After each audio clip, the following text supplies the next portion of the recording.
What's up, everyone? I'm Jack Fossett, and today we're checking out the Strymon Ultraviolet.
Hey folks, welcome to the channel. Thank you for tuning into this demo and review of the Strymon Ultraviolet. This is a Univibe effect. This is their Univibe effect, which is one of my favorite modulation effects. In fact, it's one of the first ones that I ever really got into.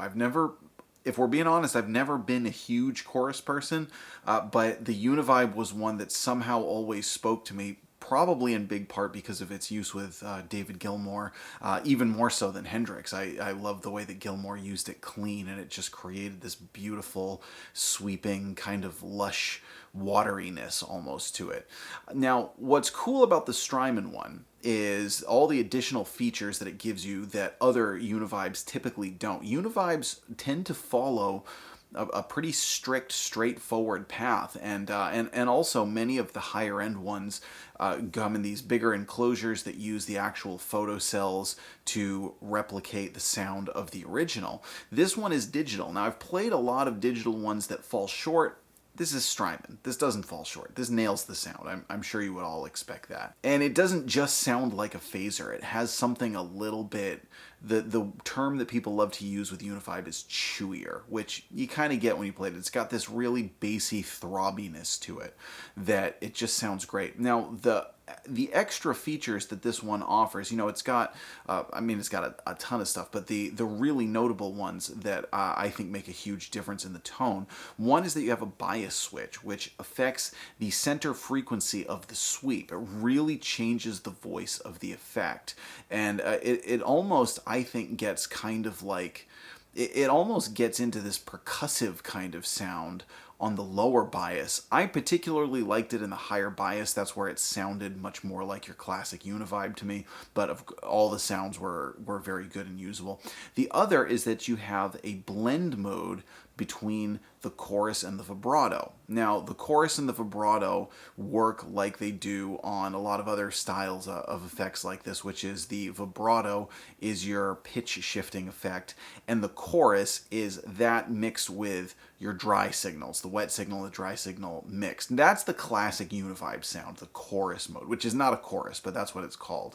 But that's the classic, Hendrix, David Gilmour, Robin Trower, that sound. Well, the blend is the same idea, but it just gives you a little bit less. Whereas the chorus is 50-50, this one gives you 70-30. So you still get that sort of, again, that chewy wateriness, but it's not quite as full on as you would be in straight up chorus mode like the classic effect was, which really just makes it integrate into your rig a lot better.